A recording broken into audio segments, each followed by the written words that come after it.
So on behalf of the New Economic School, I'm happy to welcome you. It's actually a very special event for us, and because it's a new school. The school is a new school, but it exists already 23 years. But it's a new school, new economic school, a new location, and we're still getting used to being here and welcome people here. So having a World Bank, well, is a big event for us, and it's well, even we had a relationship before the World Bank here, but like they say in the Casablanca movie, I hope it's the beginning of a new beautiful relationship. So we'll continue doing that.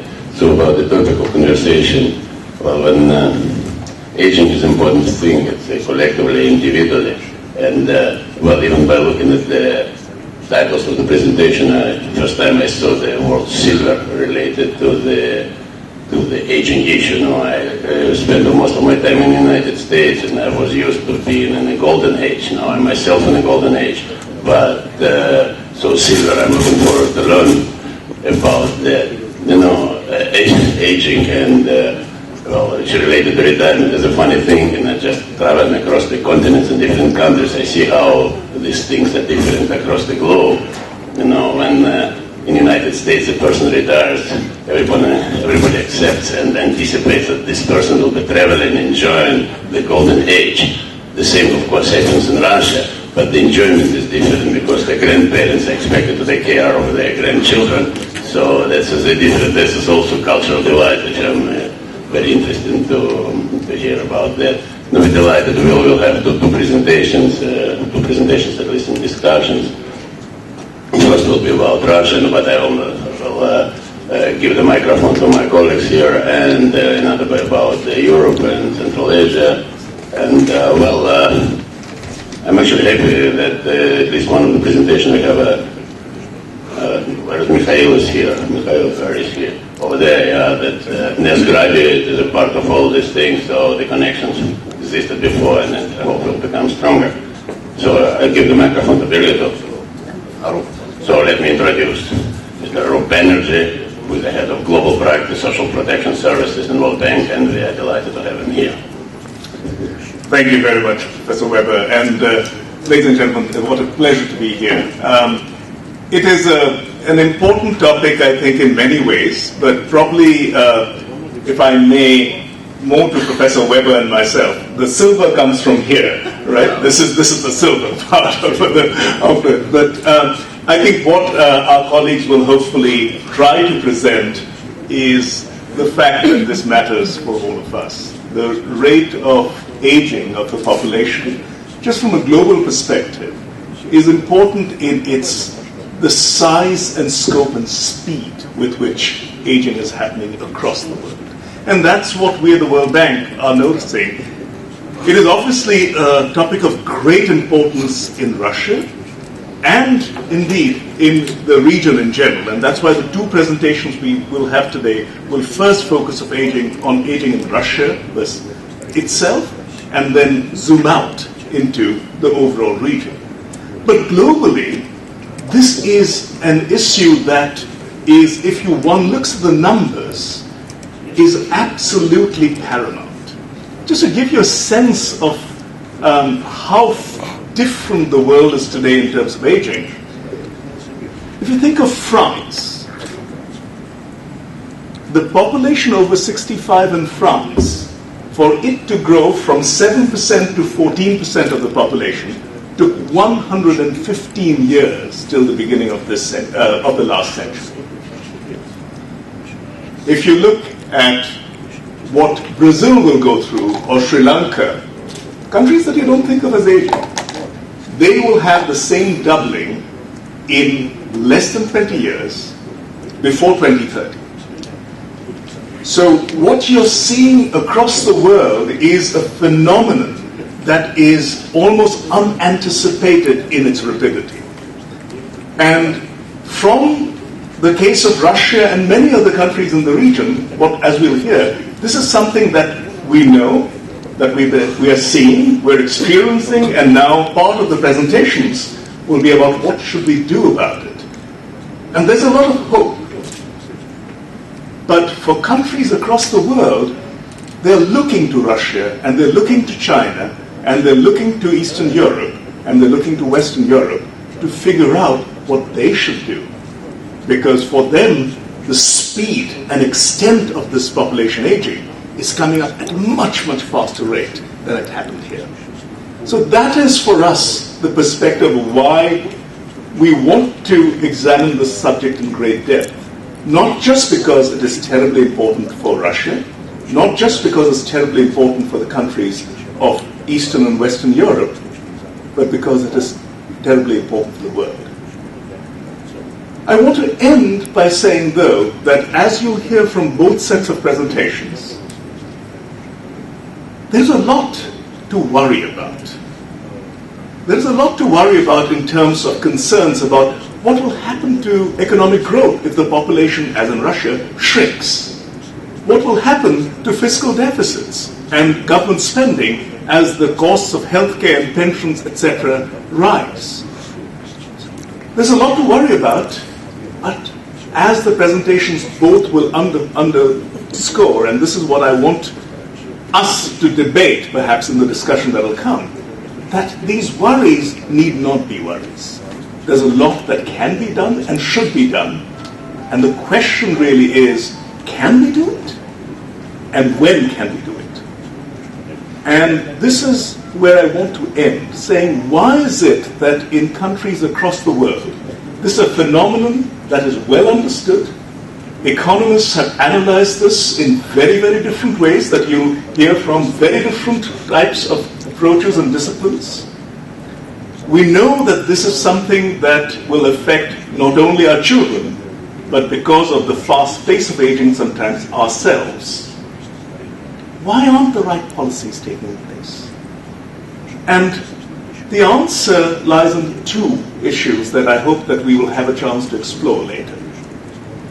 One is that the pain of the reforms that are needed comes now, the benefits come later.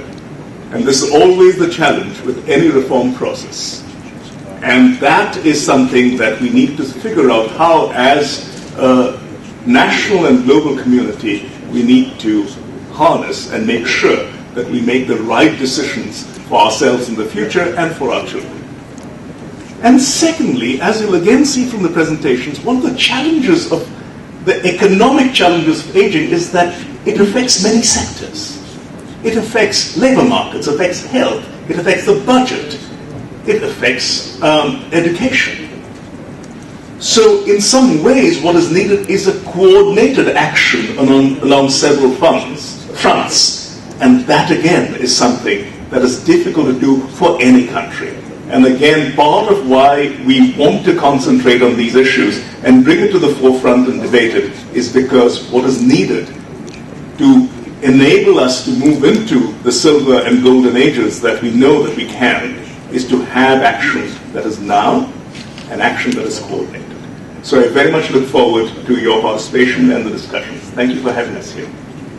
I wanted to start by saying that in Russia, the term silver aging does not just mean the gray hair of some people in the room, but it also implies the silver age of poetry in Russia, which was a renaissance that featured many famous Russian poets such as Blok, Mandelstam, Akhmatova, among others.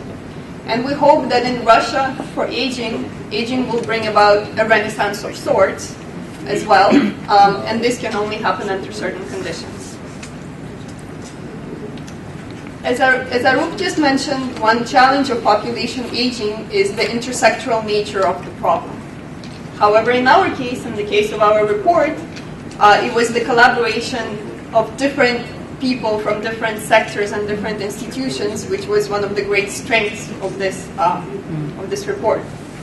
So before we start, I wanted to recognize that there was a lot of institutions whose inputs were very useful in the production of this report, and this includes the New Economic School colleagues, as well as the Economic Expert Group, the Higher School of Economics, the Moscow State University, as well as the National Research Institute for Public Health. So in terms of the structure of the presentation, I will begin by outlining the main demographic trends in Russia and what this means in terms of the challenges that Russia is facing. Then I will pass the microphone to Birgit and Mikhail to speak about the growth and fiscal implications of aging in Russia. And finally, I will pick it up to tell you about the results of our analysis as they relate to human development outcomes and policies that can mitigate some of the impacts. Despite the significant aging process in Russia is happening at a relatively moderate pace compared to other countries. So in 2010, 13% of Russians were above the age of 65, and by 2050, about 20% will be. And as you can see, this is significantly lower than in some of the European countries. But the drivers of aging in Russia are changing, and this is important in the medium and longer term.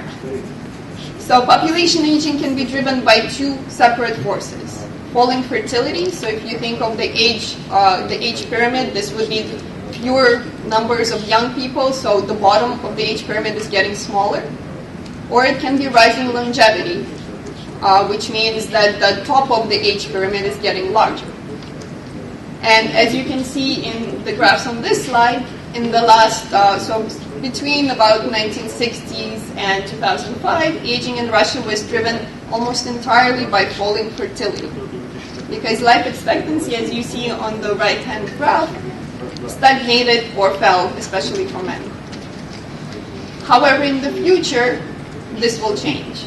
According to both UN and Rosstat forecasts, fertility will increase.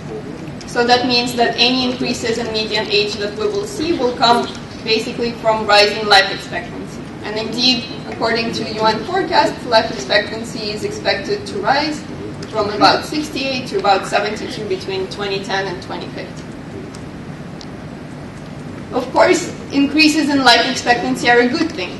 And they're a great achievement, and they should be celebrated because they bring, together with just longer lives, they bring with them longer coexistence of multiple generations and the potential to earn a higher lifetime income.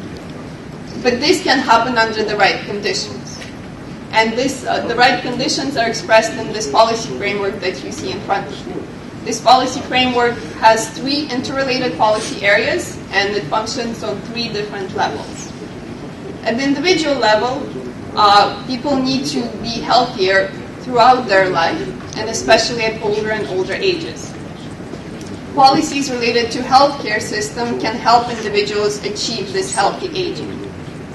The second vital ingredient is the ability and willingness of people to participate in society for longer, and this way to use their accumulated human capital for more and more years.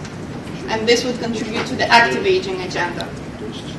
And finally, some adaptations are needed on the systemic level, on the economic and social model level. And this is aspects such as innovation and different financial products need to be introduced. And this would all contribute to the prosperous aging agenda. So, before we turn to each agenda item, I wanted to tell you a little bit about the challenges that are standing in Russia's way towards a silver age of aging. The first of these is the shrinking working age population. Now, I just told you that the elderly share is rising relatively slowly in Russia. However, the working age population share is falling quite rapidly. So in the next about 40 years, Russia is expected to lose about 28 million individuals of working age, which is very high compared to other eco countries or countries in other world regions, except Europe. Europe is similar. What accelerates aging in Russia, and this is a uniquely Russian problem, is the excess mortality in prime-aged individuals. And this is especially true for men. Now, adult mortality in Russia is falling, but in 2009, the mortality of individuals aged 15 to 60 was more than 2.5 times greater than mortality in comparable European countries. And as you can see, there is a huge gender aspect to this mortality, which means basically that in terms of the older population, most of them are women. So for 60 plus, there's 2 women for every man, and for 80 plus, there's actually 3 women for every surviving man. The third challenge I would like to highlight is that Russia is aging with fewer resources than other advanced aging countries have had when they reach this stage in the aging process. So this graph plots log of GDP per capita on the x-axis and the elderly share of 65 plus on the y-axis. And it's problematic to be sort of to the upper left of this graph. That's the problematic area, because what this means is that countries were not able to take full advantage of the demographic dividend. Now, Russia is not an outlier on this graph, as you can see, but it does lie a little slightly to the left of the imaginary exponential curve that we would draw. The first is about looking into what are the implications of aging in different regions and growth for Russia. And this is research that will be presented by Mikhail, which is, of course, from NAS, and I'm very happy he is here and will be able to present you his research a bit more in detail. And in a nutshell, here we found that demographic trends in the past have supported GDP growth and some convergence in income levels across Russia's regions, and that the future decline in the working age population could constrain growth and increase some inequality among regions.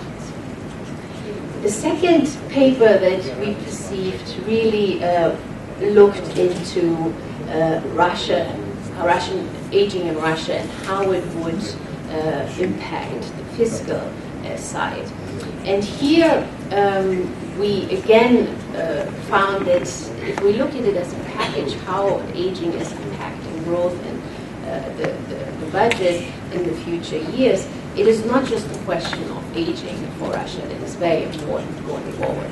But there is a second major transformation that will happen. Besides the demographic transformation, there's also a transformation where the resource sector, which is really important at the moment for Russia's fiscal balance, will also change and will diminish in its importance. So what the second paper did, or the second piece of research, is really looked at this dual transformation. How will aging impact Russia with at the same time an ongoing diminishing resource sectors? And the findings here are, of course, already starting to impact the fiscal situation in Russia. I will not have time to go in detail into the findings of this paper, but it will be the special focal note for our Russia economic report, which will be launched on September 30th. So we can come back then when we present it, like always here at NAS, and discuss this paper in more detail. The third paper we had looked at specifically Russia, how aging could affect household saving. And Mauricio, who is here, who will present also the regional aging report, was the main author of this.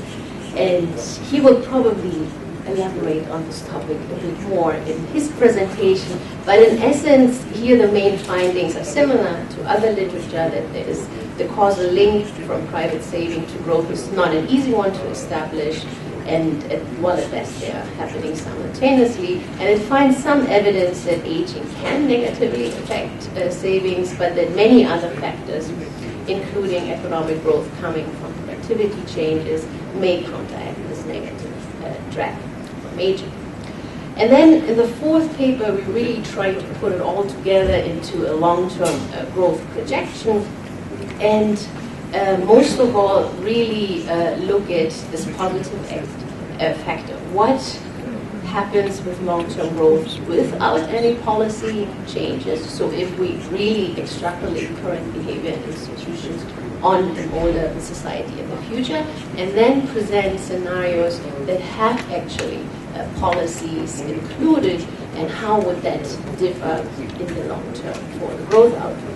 And we find here, and this is what I will go into a bit deeper after Misha's presentation, is that policies really do matter and change the outlook for long-term growth for Russia quite dramatically. So with that, I give it over to Misha to give some salient points of his research. So our idea in this paper was to look on the disparities of Russian regions and to take the advantage of the variability in terms of both economic development and the age structure, to explore more how actually on the regional level the demographic structure affects the growth. We took the advantage of the fact that there are more than 80 regions, and we were working on 15-year time period from 1997 to 2011.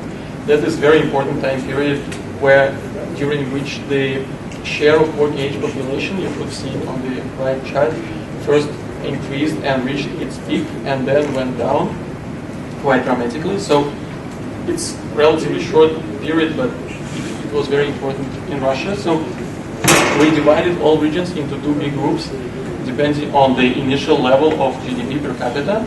We call them poor regions and rich regions. And you could see that some regional convergence actually took place in Russia. It means that poor regions were growing faster than rich ones and somehow converged to them. And at the same time, it was partly explained by the better demographic structure. So the share of population working age was growing faster and was higher in the poor regions. To confirm this descriptive statistics with the econometric model, we estimated the size of the demographic dividend using the Arellano-Bond dynamic panel approach. Unfortunately, in this format, I cannot go into all details of the econometric model, but you're very welcome to find them in our paper and publication of the report. But what I would like to say is that the results, the model for conditional convergence appeared to be significant, and the coefficient appeared to be significant, and the poor regions were indeed growing faster than rich ones. And partly this was explained by the share of working age population, which was growing faster, and it was higher for these relatively poor regions. The contribution of this age, the favorable age structure from poor regions, which is called demographic dividend, we estimated on the level of close to 1/3 of total GDP growth in the period of 1997 to 2011. This is quite much, so 1/3 of the whole growth was explained by favorable demographic structure. But this is in line with other countries. For example, in India, the same demographic dividend was estimated on the level of 40%. But this is only part of the story, as you've already heard from Victoria's presentation. The trends, the demographic trends in Russia changed dramatically. So now the share of working age population is lower than it was before, and it continued decreasing. If we apply our model to project the demographic dividend, so the contribution of the demographic factors to the growth into the period up to 2030, we see that demographic dividend is likely to be negative. It's true for all regions, both rich and poor, and for all demographic scenarios. Although the size of this negative demographic contribution is different depending on the exact scenario, but the point is the same. But as Birgit already mentioned, this projection is based on one very important assumption of, I would say, that nothing changes the inequality. So the relations of the variable is the same as it always happens in economic models. But from economic point of view, it means that the economy does not adjust. People do not change their behavior, which is very unlikely. We know that the economy adjusts somehow, and economic policy could help it to adjust even better and more efficiently. So we tried one very simple, but at the same time very efficient policy to simulate the policy measure, the gradual increase of retirement age in the period of 10 years to 65 for both genders.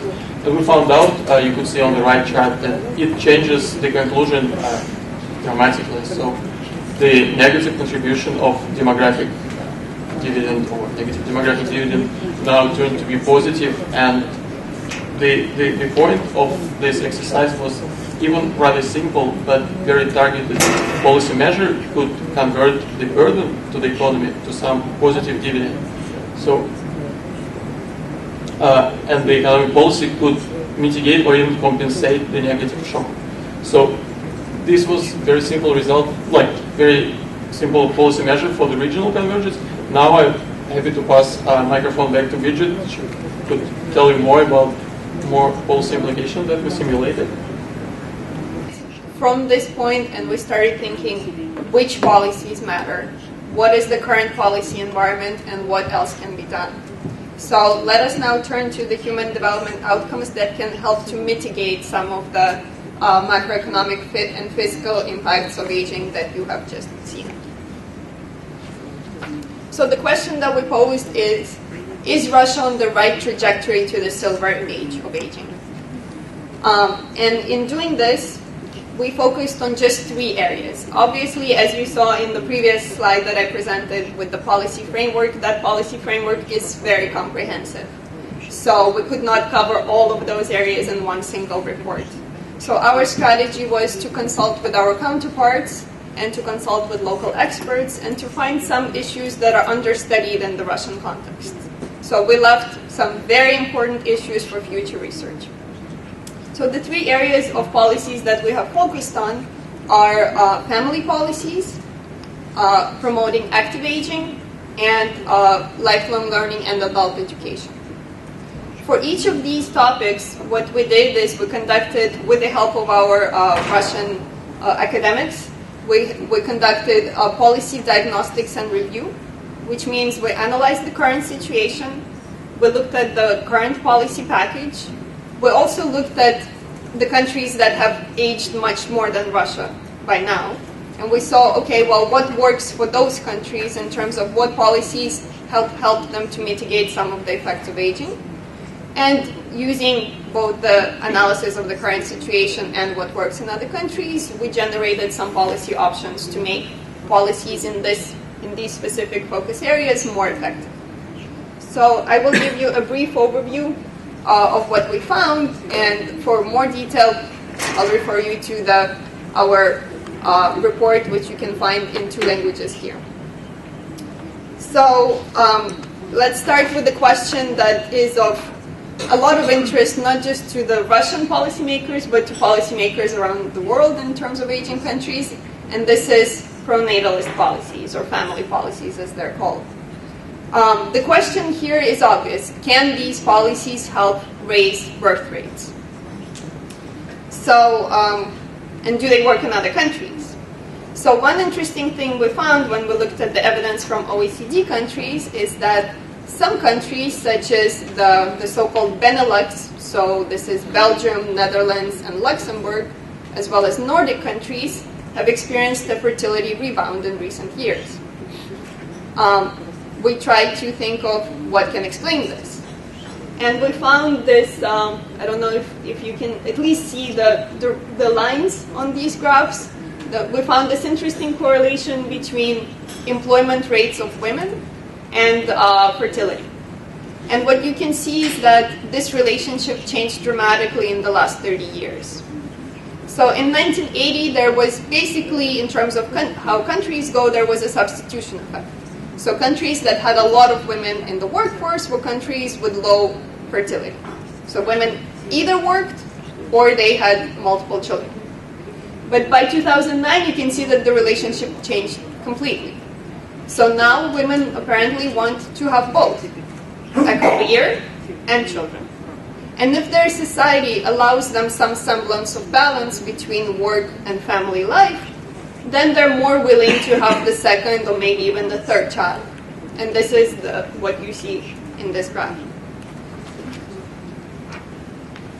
So what about Russia? Well, not all the problems, not all the challenges, and not all the policies that work in other countries would work in Russia. And this is because some of the fertility relationships that are evident in other countries are not present in Russia. For example, in Italy and the United Kingdom, there's a problem of childlessness and delayed childbearing. This is not the issue in Russia. What the issue in Russia is the very high prevalence of one-child families. And this is so even though most Russians, when you ask them in a survey, they all want 2 children. So what can explain this? Well, we conducted household survey analysis with panel data, and we focused on first-time mothers. And we almost asked them, why are you not having a second child? We looked for variables that would explain the women who wanted a second child and the women who had a second child. And we found some interesting things. Besides a host of demographic factors, what mattered was stable employment of mothers. So mothers who were in stable employment after they had the first child were more likely to have the second child. Another thing that mattered was the utilization of formal childcare by the first child. So a child that spent more time in formal childcare, let's say kindergarten, his or her mother was more likely to want a second child. We also conducted, besides doing this analysis, we conducted a review of current family policies. And the current family policies include large financial transfers. I'm sure all of you have heard of the maternity capital. It also has relatively generous maternity leave packages and child-related tax deductions. And our conclusion from looking at this package of policies is that it was indeed effective in the short term in terms of raising birth rates. Some of this could probably have resulted from the change in timing of, let's say, second birth. So people who plan to have a second child were likely to have them earlier than they would otherwise have done. Most importantly, they will be completely overwhelmed by the demographic forces. So as you see on the on the right-hand chart in this graph, the number of women in peak reproductive ages will fall dramatically in the coming decades. So nothing in the current family policies can counteract this. So what can Russia do to make their family policies more effective, assuming that that's the goal? Well, we have a few suggestions. So the first suggestion is focusing on the distance between the number of desired children and the number of expected children. So according to survey data, the number of desired children is about 2.3. The number of expected children is about 1.9. So that's the difference that needs to be closed. So this is not about having the third child yet. It's about having that second child. The second aspect that works in other countries is not focusing solely on financial incentives. So countries that have experienced, as we discussed, the fertility rebound were those that established a family-friendly environment for mothers to have more children. So related to this, additional measures that could be introduced are supporting stable employment of mothers, reviewing the length and the generosity of the maternity leave, engaging parents a little bit in terms of, fathers a little bit in terms of policies, so providing parental leave as opposed to maternity leave, supporting the employment of fathers as well, strengthening the support that is offered to women, to mothers who are returning to the labor market, such as skills upgrading and retraining, and increasing the coverage of child-related tax deductions. Another important area that came out in our analysis is improving the accessibility and affordability of formal childcare options. And this would alleviate the care obligations that Professor Weber discussed first about young grandmothers having to care for their children instead of remaining in the for their grandchildren instead of remaining in the workforce longer. Finally, with respect to the family policy benefits, we suggest increasing the eligibility criteria for expenditures of maternity capital.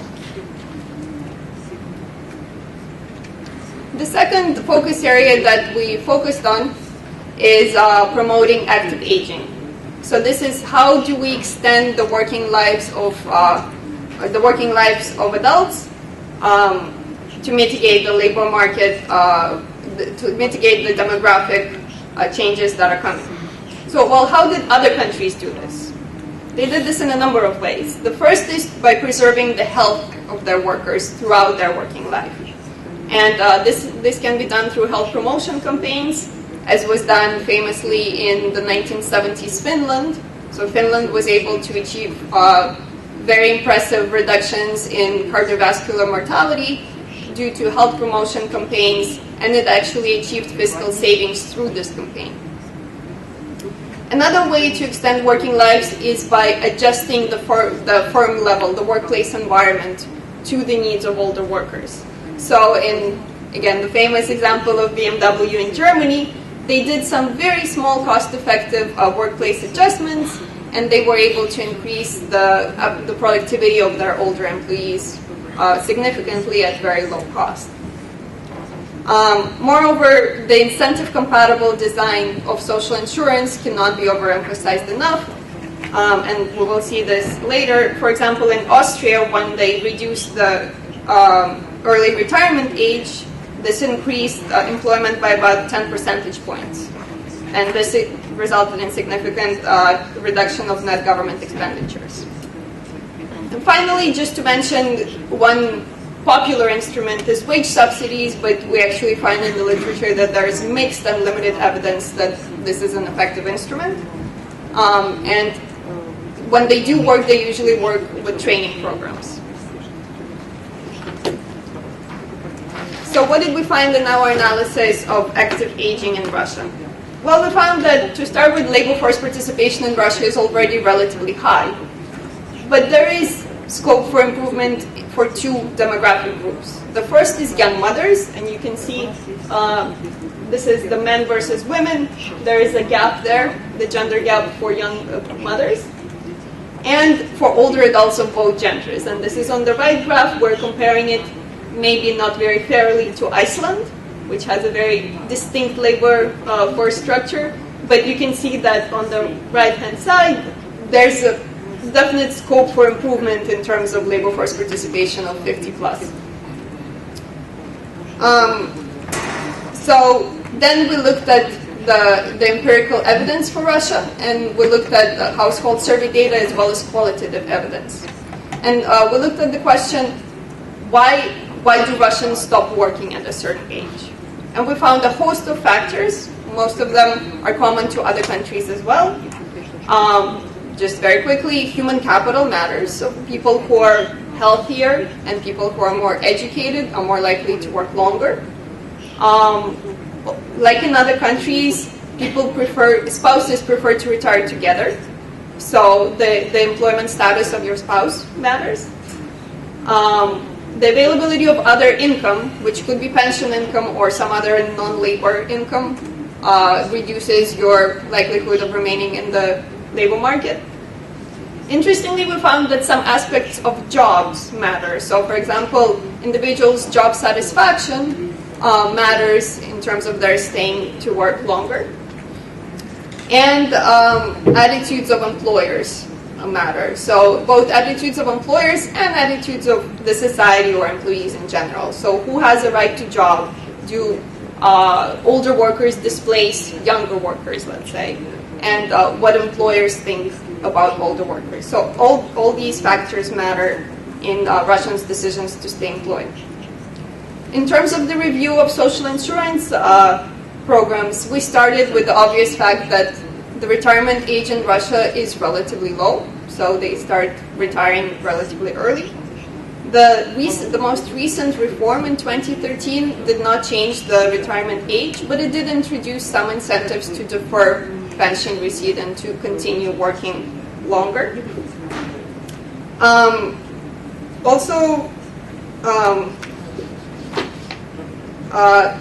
Despite these positive reforms, we found that the trust in the pension system right now is relatively low. And this is because there have been a lot of changes in the pension system in recent years. So it is difficult for pensioners or people who are nearing pension to keep up and to think of how this new system would affect when they should retire. Beyond pensions, we found that in regions, employment services capacity are not sufficient to help older workers continue looking for jobs. And more can be done to include the disabled into the labor market, and this would reduce this flow into retirement through disability. So what policies do we suggest in terms of active aging? We suggest focusing on the health of prime-aged workers, as we said, through the health promotion campaigns. Employability of older adults can be enhanced through creation of adequate working conditions for older workers and investment in lifelong learning. In the social insurance sphere, we suggest equalizing the pension ages of men and women, and this is both for gender equality reasons, but also to take advantage of something I talked about, which is the joint preference for retirement. So if you have an older husband and he's continuing to work until you reach the retirement age, this could be a positive development in itself. And finally, we suggest limiting the possibilities of exiting into early retirement. Finally, the third area that we focused on is lifelong learning and adult education. And the question there is, how can older workers acquire the skills that will help them stay employed and to be productive? Now, evidence on what works in this area is quite limited, so there's significant scope for experimentation. But studies do suggest that there can be a significant return to adult education under certain conditions. So adult education has to be very focused on the particularities of mature brains. So this means that there should be, in adult education, there should be clear linkages to employers and training. There should be full integration of prior learning. So one lesson should build on something that came before it. And learning should come in smaller chunks. So what about the current state of affairs in terms of older workers' skills? Well, we were able to use a data set that came out very close to when we were producing this report, and this is the OECD assessment of adult competencies. And this gave us some good news for Russia and some bad news for Russia. The good news is that working-age adults in Russia have a good stock of basic skills. And this is true even at older ages. It's still lacking in Russia. Although there has been significant progress in recent years, the participation rate of Russians in adult education is at about 27%, whereas in most advanced countries it is about 70%. A number of institutional factors stand in the way, which is the lack of a regulatory framework, limited incentives to participate in training and to provide training. There is lack of awareness about what is available out there in terms of providers, what is the quality of these providers, and there's limited focus on sort of generation and regeneration of social-emotional skills. So what can Russia do to improve this situation? Well, we suggest developing the regulatory framework for adult education, including a focus on occupational standards, providing incentives for employers to invest in skills for their employees, and for employees to engage in skills development programs, and to develop capacity of private training providers, so they can identify which skills are missing in the labor market and fill those gaps. So just to conclude our presentation by 3 different people, the continuing aging in Russia will present certain challenges. Some of those challenges are common to all aging countries. Other challenges are Russia-specific. But still, the silver age of Russians who are getting older, but they're staying healthy and they're staying active and they're becoming prosperous, is still within grasp. As with many significant transformations, demographic transformation will require significant adaptations on all levels, the level of individuals, firms, and policies. And while some policies are set at the federal level, it is important to always remember this regional heterogeneity that exists in Russia, and that some regions may require more urgent and more significant help from the federal level than other regions. And with that, thank you very much for your attention. So I have brought some of these memory sticks with me. They are green, they are not golden, but there's the full report on these memory sticks. I have probably enough for the room, so at the end, if you want to have the report on electronic form, just ask me.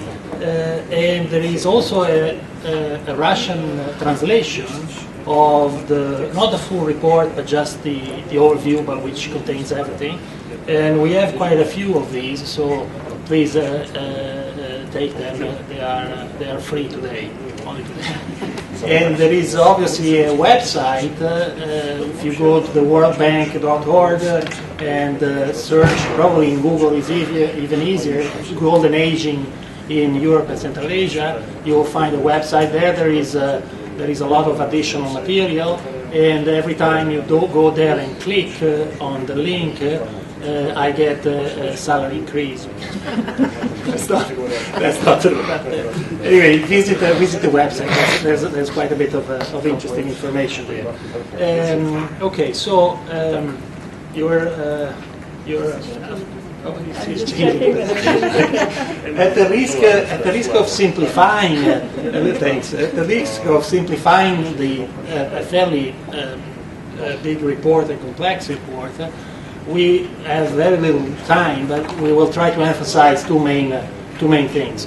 The first one is that even with fixed aging, with fixed demographic trends, the economic consequences of this aging depends a lot on how people and society adapt to this aging. So it's not natural that with this aging the consequences will be negative.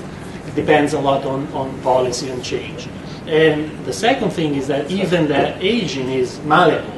As you heard before, there are opportunities, there are ways of changing the way people age. The age structure is not fixed and can change. So these are a little abstract. These are the two main messages. I will focus on the first one, on the economic consequences of a given aging, and I will focus on the demographic itself. Now, it is quite difficult and was a bit of a challenge when we began working on this topic to consider demographic change from a neutral perspective. The conventional wisdom is that demographic change it brings problems, and we approached this with a little bit a different perspective and wanted to see whether it's really true or you can see demographic change in a different way. And we didn't want to be complacent. We didn't want to say that there are no problems with demographic change, but we want to see what are there other ways of looking at this, and can we learn if we have not just a negative attitude? Can we learn something more and guide policy better? So that was our approach. And indeed, demographic there is a strong opposition to this view. In the 70s, there was when you talk about demography, the main idea that came out was the population is on a time bomb, and you see on this graph here that in the last 100 years, from the last century, basically, population at the global level doubled. Firstly, after 65 years, and then after 35 years. So there was some sense that really this is unmanageable, and there is a ticking bomb. But then look at what happened in the next 100 years. It won't double, and in the next 300 years, it will probably stabilize. So from a negative idea of a time bomb of demographic explosion, we move to the great tsunami. Again, negative. The language, when you read about demography, the languages tend to be fairly dramatic and negative. A great tsunami, and here you have what has been already said before, the increase in the median average age of the world. Now, is this important, and what are the consequences of this aging?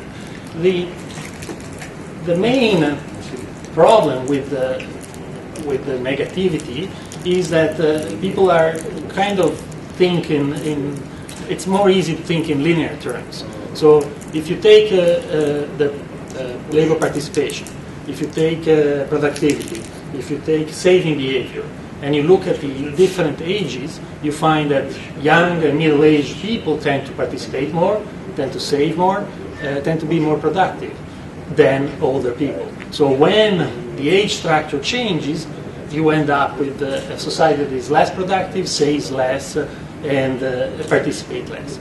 But is this really the case or not? So when we focus on the economic consequences, we look at these in quite a bit of detail. What happens to labor participation and the dependency rate, which is something that concerns a lot. So indeed, if we project constant participation by age group, so you have younger and middle age participating more than older age, and you change the age structure of the population, you have a dependency rate here in this graph represented by the inactive to active people that increase quite a bit. From at the regional level, from having less than 1 inactive to an active, about 0.8 to more than 1.1, and that has many variation across countries. But that's worrisome. You have more people depending on less people working. But then look at what actually can happen. If you start looking at a convergence of female participation to the male participation, which is something that we have already observed in the past. It's not just strange to think that this will continue. The dependency rate goes down quite a bit already. If the working life, so you will let people participate more at older life, this dependency rate goes down or almost becomes flat. And this is not forcing people to work longer. Again, we have evidence that in the last 10, 20 years, participation at older age has been increasing. And finally, I don't mean by this that everybody should become an Icelander in the region, but in Iceland, which is the country in the ones that we looked in detail, is the one that has the highest participation of female, the highest participation at old age. If everybody were to follow that example, you will actually have a decrease in the dependency rate in the coming 50 or so years. So thinking of participation rate as fixed today and projecting in the future is not the right way of thinking. Obviously this, to happen, has implication. It doesn't happen automatically, but it can happen. And the future can be quite different, even if people will have more gray hairs. Now, let's look at the other one, the productivity. We have seen that participation. Let's look at the productivity, which is really important. Again, here this graph, you see the average age of the workers, and that increases. And the conventional wisdom is that older people are less productive than younger people. But this, again, has to be, the devil is in the detail. You have to look beyond these averages, this ratio, and considering this first graph, the amount of human capital that comes available in the market, rather than the amount of the working age population. The working age population is the graph at the bottom, the line at the bottom, and indeed there is less of those. There will be less of those in the future. But since the newer generation have more human capital than the old generations, even if they are less numerous, less large, these new cohorts, they bring more years of education in the market. And so the human capital, which is what matters for productivity, actually it will be stable or increase in the next few years before declining in the future. And this again is with constant education policies.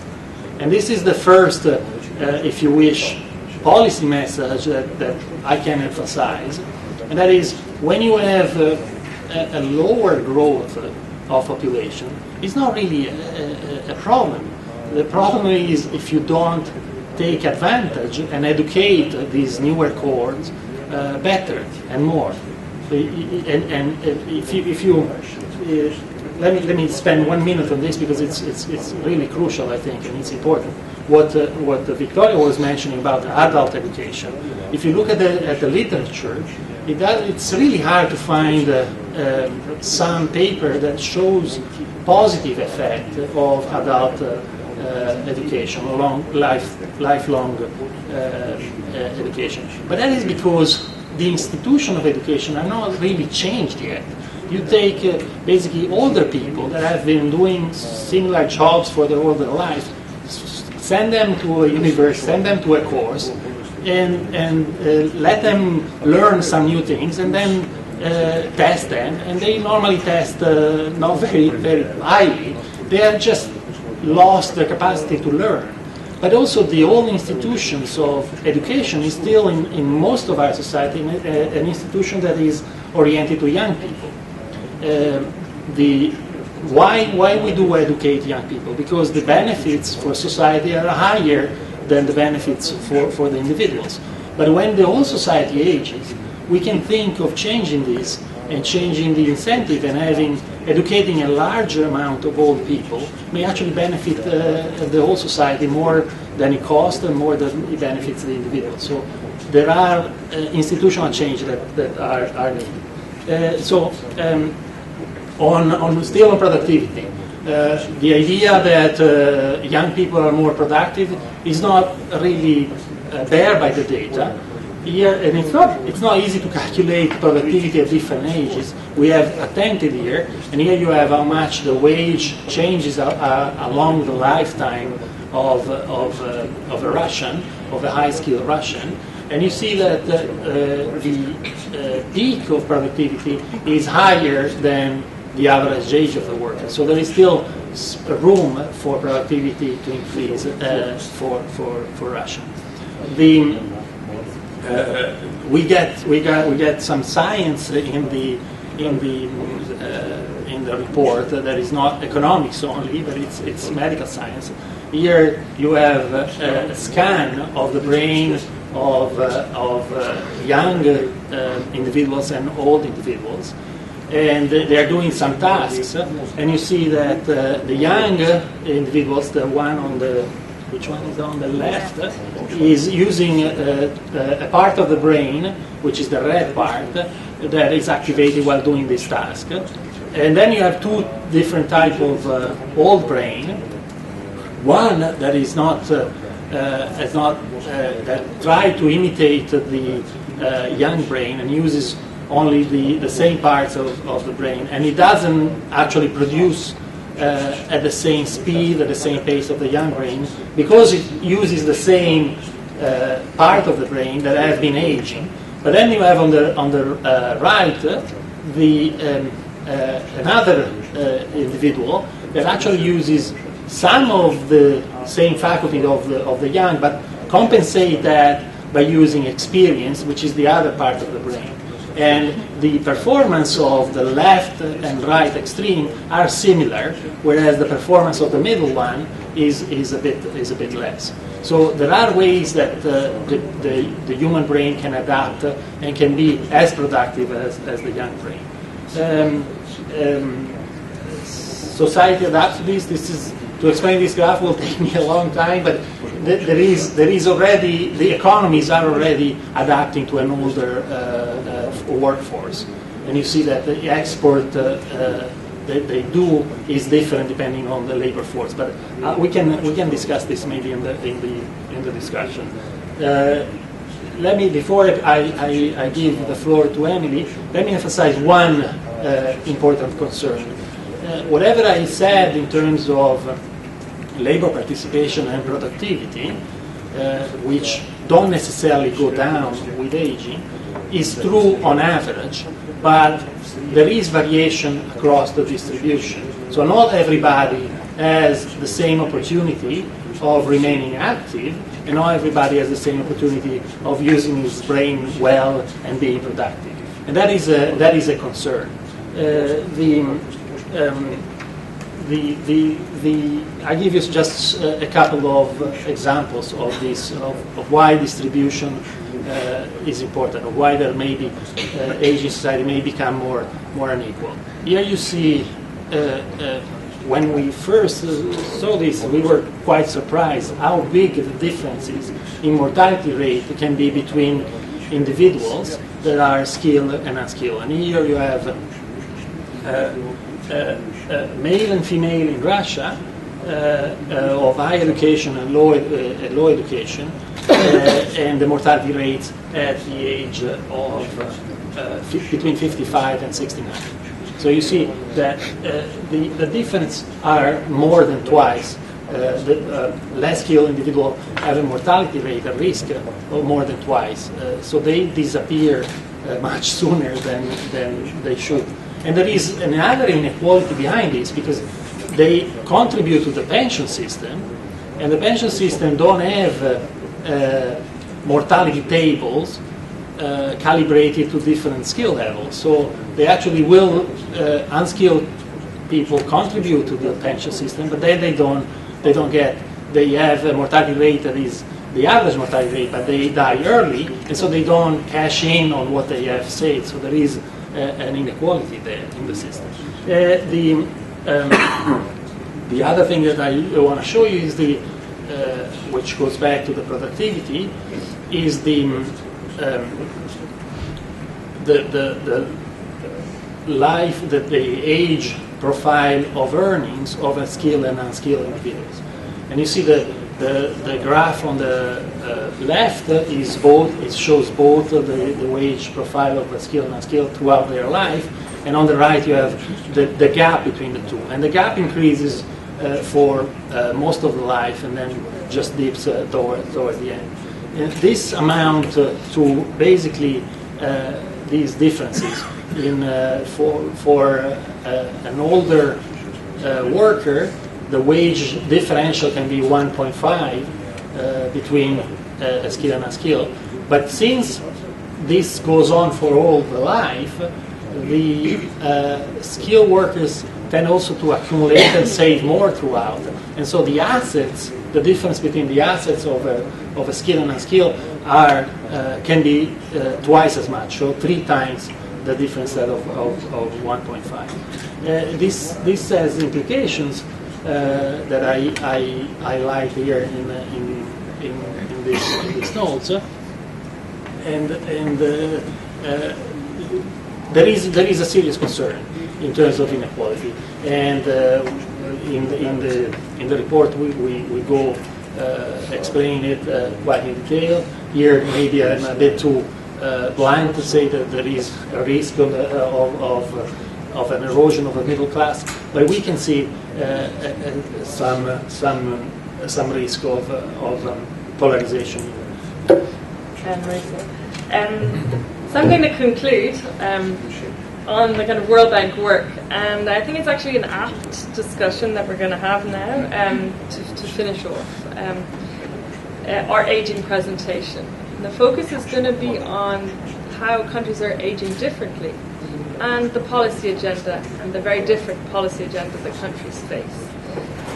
So first of all, when we talk about aging and the aging catastrophe, we never really distinguish between the different drivers of aging often. I mean, often in the newspaper articles, it's just, the size of this older generation is really increasing, and we really need to worry about that. And in our work at the World Bank, one thing that we've really stressed is that it's very important to look at the drivers of aging.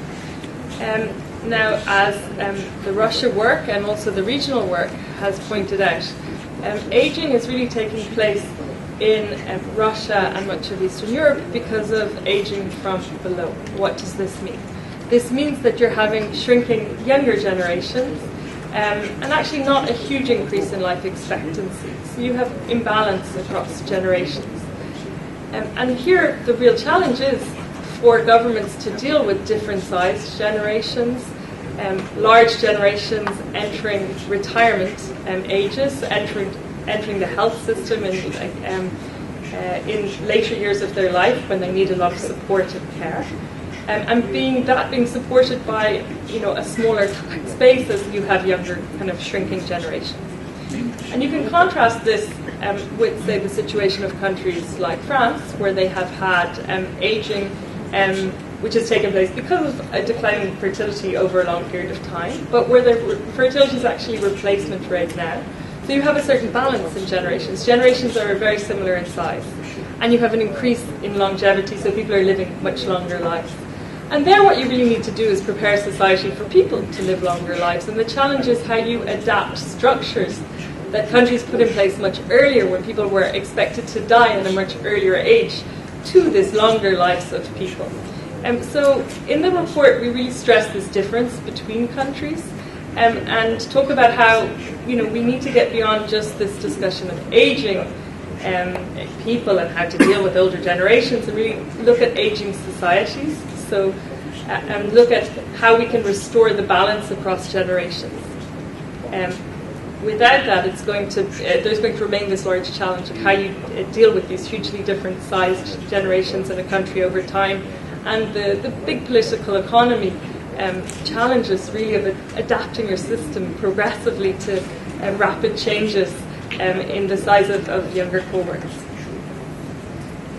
So, as was pointed out, the last 50 years were really exceptional, both in terms of economic growth and in terms of population growth in many countries in the world. And what we're seeing now is a move to a more balanced demographics. That is that we're seeing a drop in the population growth rate. But balanced demographics are not what every country is experiencing. And in fact, what we're seeing, particularly in Europe and Central Asia, is that, very dramatic differences between how Northern Europe is developing in terms of demographics and how, say, countries like Russia are. So countries in Northern Europe have actually got growing populations, pretty high fertility rates, and so they've been able to actually keep a kind of balance across generations and populations pretty stable and actually growing in many countries. But then we have countries in Eastern Europe and, of course, in the case of Russia, where you're seeing a decline in population in certain cases and a large, which has been caused by a large drop in fertility. And aging isn't really being enjoyed by all the population. So what has been pointed out by Mauricio is you have huge inequalities in terms of how people are aging, and this results in actually very limited life expectancy gains for many parts of the population, particularly men, say, in less skilled jobs. So we're not really all enjoying the fruits of these longer lives, and that's a huge challenge. And then, how healthily are people aging? So what's important is not just how many years of life you have and what's the rise in your life expectancy, but whether or not you enjoy this life in good health. And we really stress this health objective throughout the report as being key, of course, to the welfare of the people in general. So, you can't enjoy aging without, being in good health and actively enjoying your life. But also, it's key for social protection systems. It's key for health costs. It's key for the labour market. Now, out-migration is not a very big problem in Russia, but it is a huge problem for neighbouring countries, some of which have lost 10% of their population in the last decade due to rapid out-migration of younger generations. And this is really something that also individual regions within countries and also within Russia have had to face and have to deal with. And this contributes, of course, to the aging of societies, but it goes beyond aging policies and gets into all sorts of issues and notions on how we have some kind of balanced regional development policies. So I want to get back to what our Senior Director for Social Protection, Arup, had discussed earlier today. And he discussed how rapidly societies and countries are aging compared to the past. And what's really behind this is fertility and the huge drop in fertility. And what this graph shows is the historical information that we have available for European and Central Asian countries, selected ones, from the mid 18th century to the present day. And it looks at the drop in fertility.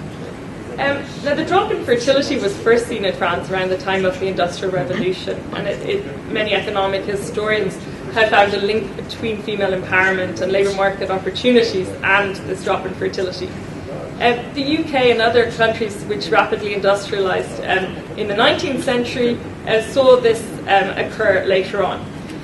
So in France, it took about 200 years for fertility to drop from 5 children per woman to replacement rate fertility, which is this line here, which is about 2.1 children, which is the number of children that you need to keep your population relatively stable.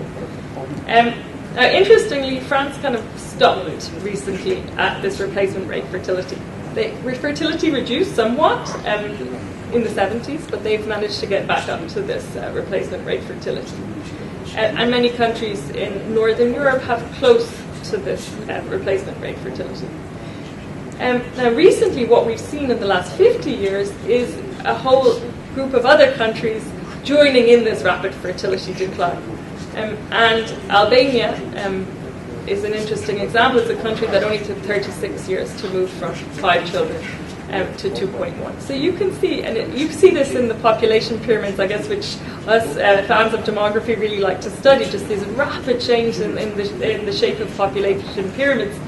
And a very different kind of progression for countries like France compared to, say, countries like Albania. Now, what this graph shows really is for these countries that have had this recent decline in fertility, how steep this decline has been, how quick it has been, but it also shows another thing, which is that many of these countries have gone under replacement rate fertility, including Russia.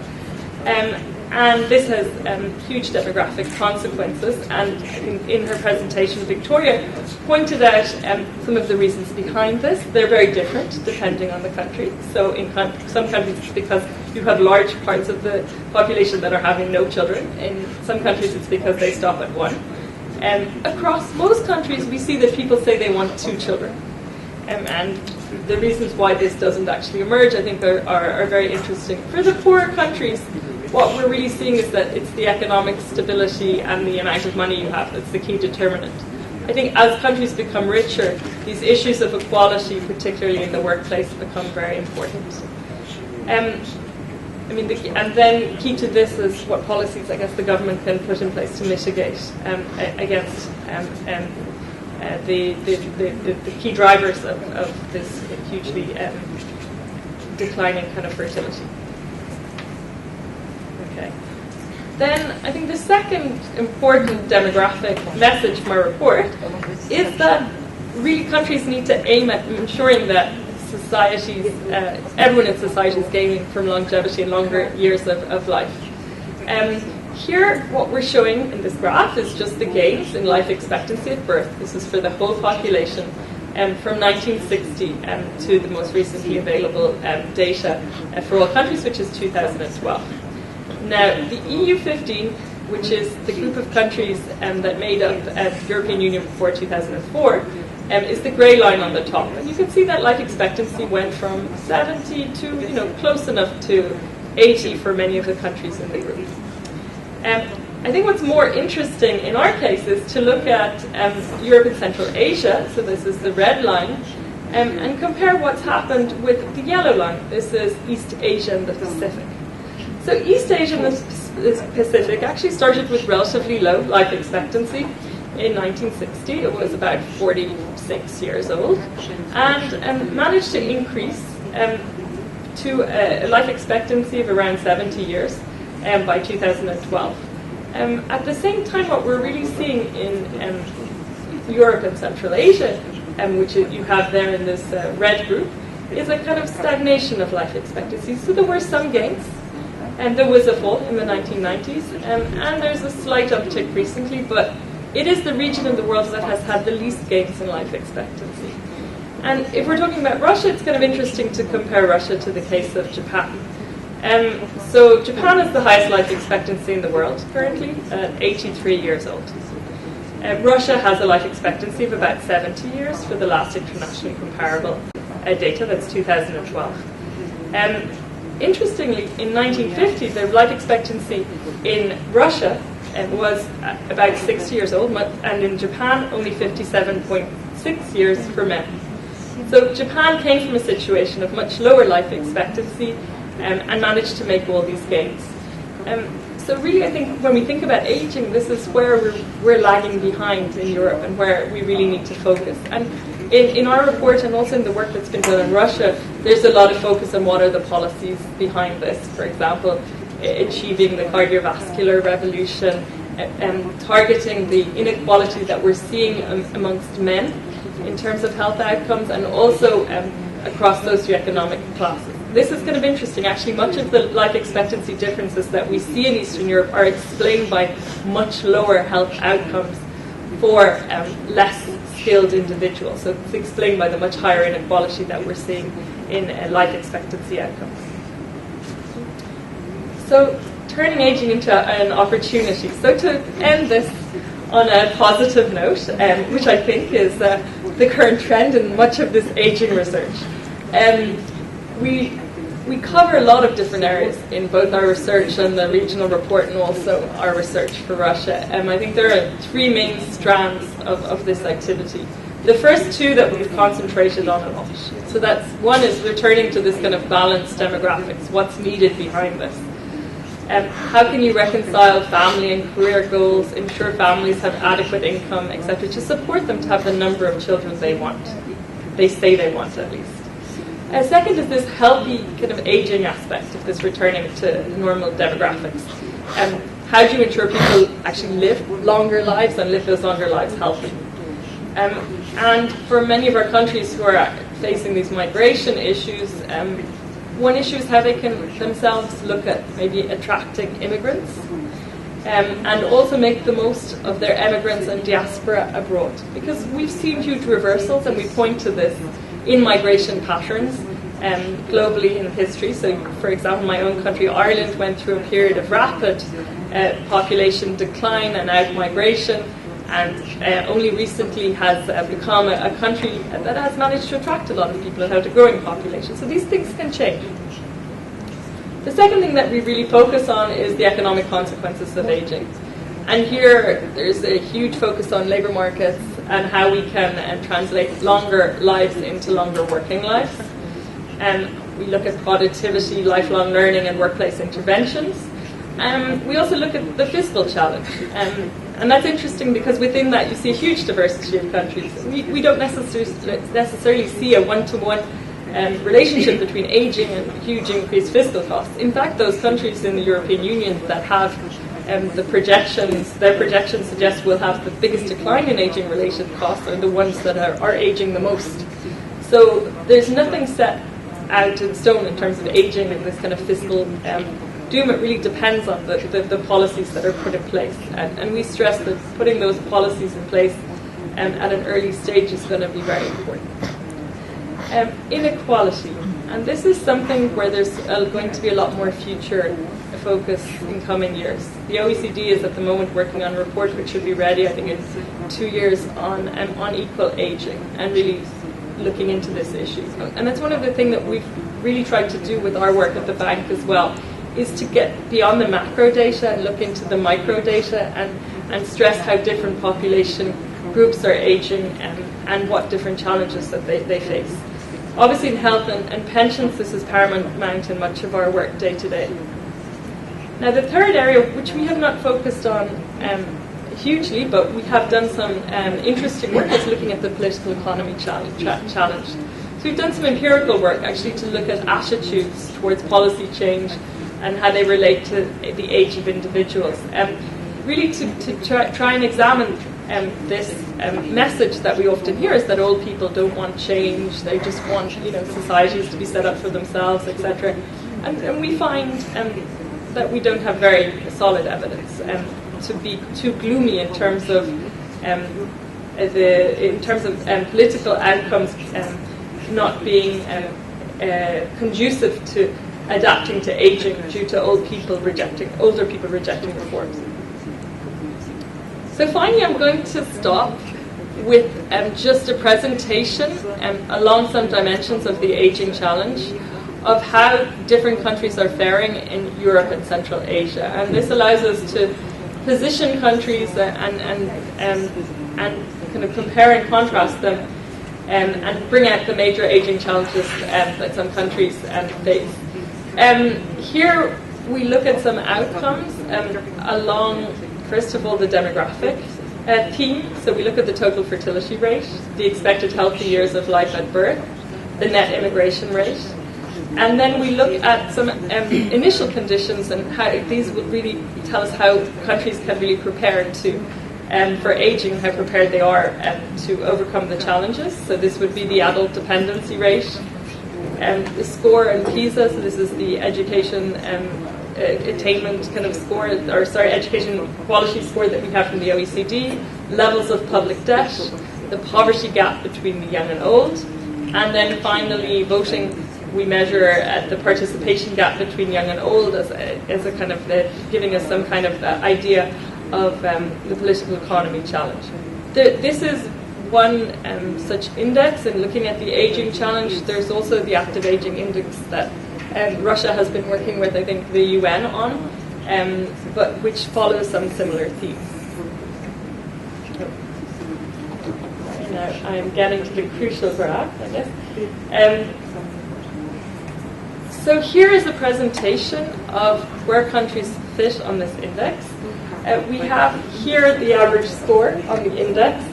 A low score is good, means you're better prepared to meet the challenge of aging. A higher score is less good. And here we have the median age of the population in 2012. So here are the older countries, around 40, 45, and then you have some younger countries in the region, about 25, 30. And we have from here the 5 groups of countries. In yellow, we have those mostly Central Asian countries, I think, and Turkey, which are aging, are still young, so they're aging rapidly, but they're still young. And there's very different conditions in these countries. So you can see a huge variation in terms of their score on our aging preparedness type of index. Then in green, you have the member states of the European Union before 2004. So these are a very assorted group of countries, but on average, aging has already occurred, and they're some of the oldest countries in the world. And you see here very different outcomes. So you have the Scandinavian countries, for example, that are old, but actually in terms of our aging preparedness score, are doing relatively well. So you have high participation in the labour force, you have pretty high life expectancy, high fertility, for example. Then in blue, we have mostly countries, I think, from the Balkans, and these are countries that face a significant aging challenge. Not all of them are that old as of yet, for example, Albania, but they will be quite rapidly. They face lower education levels, higher public debt. Their life expectancy is doing relatively well, so I would say that they face a large economic challenge. And then in red, we have a series of Central European and Baltic countries, which are aging very similarly, I would say, to Russia.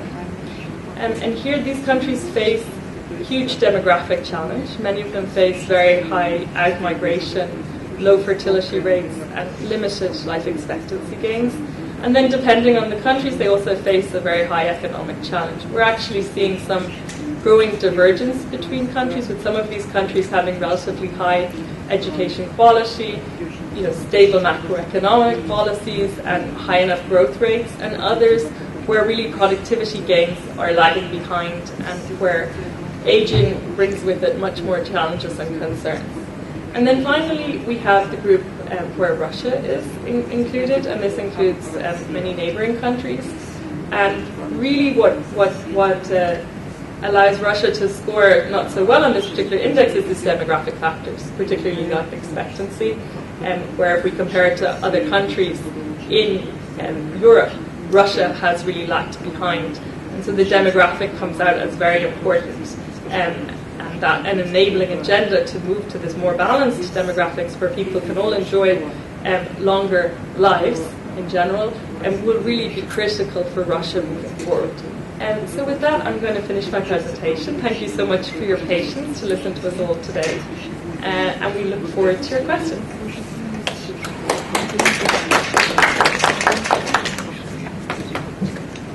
Irina, will you be so kind? So thank you so much, and thank you very much for those who came, and you're always welcome to the New Economic School. Thank you.